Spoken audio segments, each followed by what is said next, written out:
I won't go into the details here because I don't generally talk about my personal life, but it was a particularly low point for me. Everything was going quite bad, and then actually we went away on our honeymoon to Athens for about a week and a half, which actually was a really much needed reset. Just sort of came at just the right time. So yeah, that was good. That was why I've not been about for a while, and why I didn't, because of my my mental health. I just didn't get anything. I was going to get some things keyed up so that they would go out while I was away, but then it was just too much work, too much on top of me, and I just couldn't get anything done at all. Just sort of locked down, which is what happens sometimes.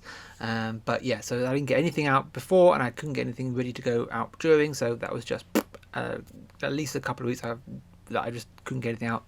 Very sorry, very apologise. This channel just had to take a back seat for a moment. But I am back now, and I've got things in my edit that I need to do and things that I need to record, but I haven't got those ready just yet. So I've got this video that is a little compilation. So I've done stand-up 3 times at the Cavendish Arms. It has an amateurs or newcomers sort of night a few times a week, and you open a £10 bar tab basically, and you can go on stage for 5 minutes.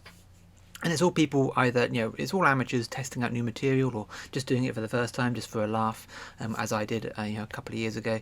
And then I've done it 3 times in since then. I've just sort of gone up just for the fun of it, and just done my 5 minutes. So I've spliced those together. I've cut out jokes that I repeated, anything that didn't go down very well, so it makes me look better. But I've managed to cut roughly 10 minutes or so from all 3 of those gigs kind of spliced together. It's also an interesting cross section over the years of how the Cavendish Arms is audio and video quality has improved. You'll see from the first gig to the 3rd gig, it's improved quite a lot. But yeah, hopefully it's interesting. Check out, I will put links to the Cavendish Arms and the Amateurs Night. I think they do it like Sundays, Mondays and Wednesdays or something. I don't know off the top of my head. I think it changed slightly. But yeah, like 3 nights a week, you can open this £10 bar tab and you can go do 5 minutes on the stage there in front of a very friendly audience who all know that it's amateur people coming up and testing stuff. So it's all very friendly and very nice. Nice little gig for like people who are just trying it out for the first time. But yeah, here's a splicing of the 3 gigs that I did in hopefully a comprehensive order that gives you an idea of, hopefully I cut it together and it makes sense. But anyway, watch it and judge for yourself. It may be the only time I ever do it, so get your fill, and I will be back with more content for this channel, which is more related to what I'm actually doing on this channel, as opposed to this random aside. But I did want to put out a video just to sort of apologise for my time away and just get something out and be like, here's a little treat for you that you've seen little snippets of in some of my other videos, little teasers. So yeah, hopefully this is interesting and fun, and yeah, hope you enjoy. I won't come back at the end, so I'll just say please do like and subscribe, check out my other videos, let me know your thoughts in the comments, and I will see you again next time. Please welcome to the stage, Christian Mitchell Dobby! Give me time for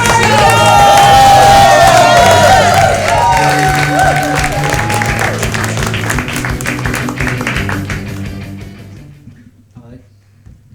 I bet you're wondering why I've gathered you all here tonight. I appreciate the cheer. This is a new experience for me, and it'd be nice to have one positive reaction to remember. Remember how happy the audience was before you started? Yes, that was wonderful. I'm not going to hold the mic because I don't have the energy for that. Yeah, is everyone having a nice, passable existence at the moment? Yeah, I like to I don't want to set the objective too high there. I think achievable goals are like the key to happiness, in my opinion, anyway. I'm going to look at my phone because you can't stop me. So this is the first time I've ever done this. It's not entirely outside of my comfort zone. I am a writer of war documentaries, so you might argue that's not a very transferable skill. But there's only so many times you can write about Hitler before you think, life is funny. I don't want you to get excited unless you are employed writing rejection letters for the BBC. You are not familiar with my work. But I do have some experience of attempting to entertain, so this is here. I'm going to tell you a little story. I don't know if it's funny, but I've got the stick, so what are you going to do? This is the 2nd time I've ever done this, I just sort of did it on, I don't know why I did it, I don't know if I'll keep doing it, but I did it for the first time in December, just gone. I did a Wednesday night gig, and 2 days later, the Cavendish Arms posted that it was stopping events for the year because it had a COVID outbreak. So I thought, okay, better have a test. 2 days later, positive test for COVID.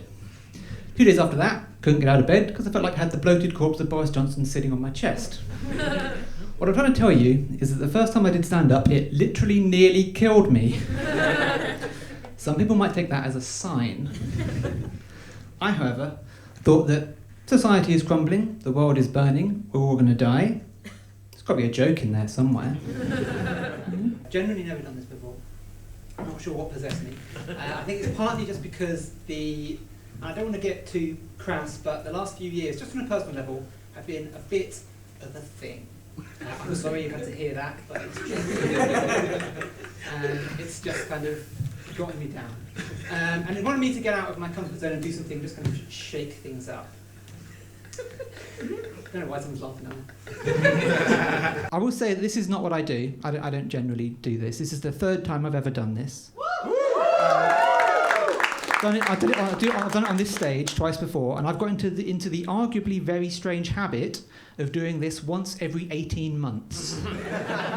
It's weird, right? Weird.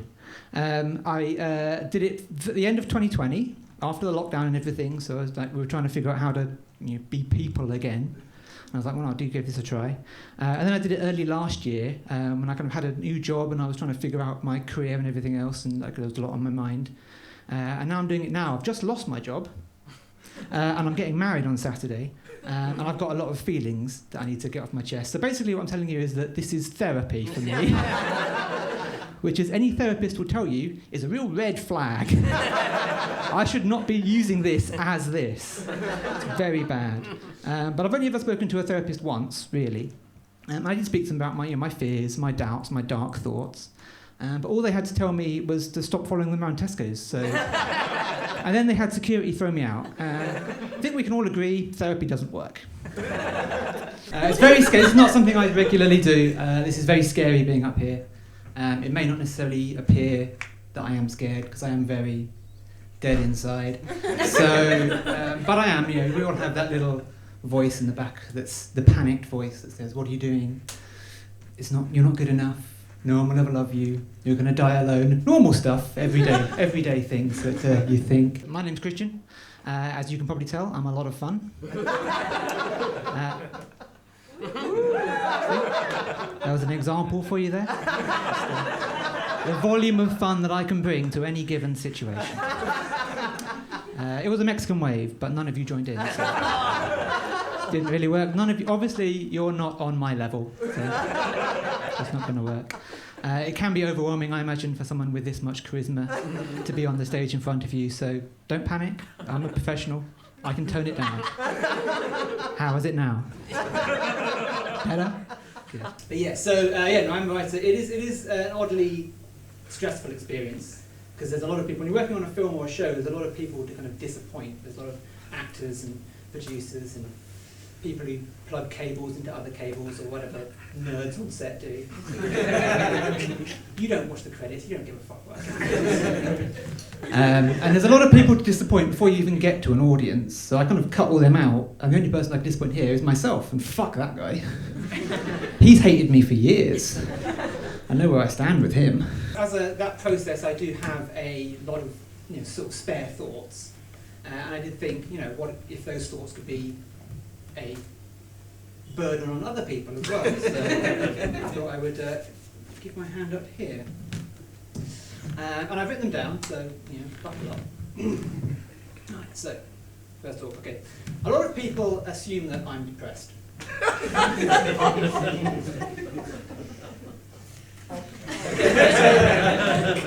So like most of you, I'm getting married on Saturday. I am. It's true. My fiancée is here tonight. She can confirm that this is the life she chose. And it's a big deal. It's a big deal. It's a wedding. It's a big deal. It's a milestone. It's a celebration that you are no longer having to plan a fucking wedding, which is not fun. It's not a fun thing to do. But it'll be emotional, You'd be stood at the altar, tears in my eyes, like I'm just so happy that I'll never have to speak to the caterers again. I've had so many conversations about tablecloths, and I haven't enjoyed any of them. We have made a couple of mistakes, though, which might explain why I'm a little bit sour on the whole thing. Our first mistake was trying to plan the wedding for May of 2020. It is absolutely true. Our second mistake is that we've been together for 15 years, which is not the mistake, by the way. I love her. It's just too long to still be excited about a marriage. We don't need to cement our relationship. We don't need to make a statement here at this point. We are as together as we can be. Our mothers have a group WhatsApp chat for themselves. We can't be any more together. We are doing this because we genuinely thought, and get this, it would be fun. That was the point. Recently, my brother had a child. My brother had a kid, a baby. That's how they start. And we went and we met the baby. We don't have a lot in common, but he seems all right. Born in 2021, because we all ran out of stuff to do in the lockdown. It's a lot of working from home babies are going to be born this year, I imagine. A boredom baby, as my brother repeatedly asked me to stop writing in cards. Congratulations on running out of Netflix. It's a boy. But yeah, me and my fiancée, we don't really do kids. We're happy enough in the company of children as long as they're someone else's problem. They're fine, babies are fine, they're cute and they ensure the survival of the species or whatever, but not really our thing. We have a cat though, which is better, because pets are better. Dogs are a bit needy. I prefer something that doesn't really care if I live or die. So I can relate to that. It's better. But we did adopt 2 kittens last year. Unfortunately, one of them was very ill. And he did, in fact, pass away. And when he died, we wrapped him up in a blanket and put him in a basket and took him to the vets. They were very understanding, very comforting. They let us say goodbye, and they took him away to be cremated. And we picked out a picture frame for him. So his ashes are in the picture frame, and and we put a picture in there. He came home with us. Try playing that efficiency with a kid. Does not work. I've not done the research, but I suspect they'll ask more questions than what container would you like edited. When I was growing up, we had a lot of cats, and we used to bury them in the garden. Also not acceptable with children. It's not a touching ceremony, it's contaminating a crime scene. You can't wander down the maternity ward. It died. Can I have another one? Have you got a little ginger one? They're cute, aren't they?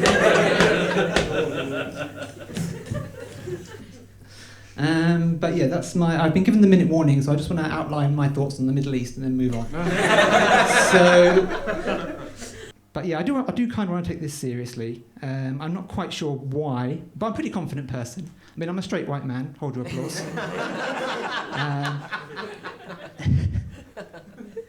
God, I really should have had a good joke to end on, shouldn't I? Yeah, that was it. I've been me, you were also here, so we all did something, didn't we?